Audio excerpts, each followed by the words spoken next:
మీ పక్కన ఏముందో తెలుసా? అదే అదే బండరాయ్ అయితే ఏంటి? రానికిలాగే నాకు ఏ ఫీలింగ్స్ ఎమోషన్స్ ఉండవు. బండరాయిని. ఈ రాయిలాగా ఐఎమ్ జస్ట్ ఇన్ఎక్స్ప్రెసివ్.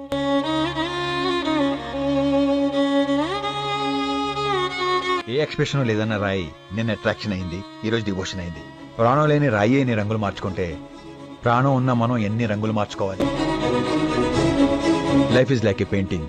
మన చేతితో ఎంత అందంగా గీస్తే బొమ్మ అంత అందంగా వస్తుంది. ప్రాబ్లమ్స్ అనేవి నీళ్ళ మన వెంటే ఉంటాయి. ఆ నీళ్ళనే చూస్తూ ఆగిపోతే ముందుకెళ్ళి వెళ్తాం లక్కి.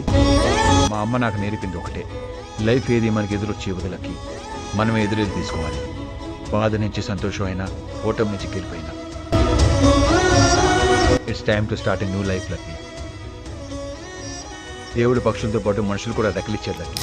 మనకున్న బాధలతో అవి మనకున్న సంగతి కూడా మర్చిపోతుంటాం. ఒక్కసారి ఇక్కడ చూడు లక్కి, లైఫ్ అంటే ఏంటో తెలుస్తుంది.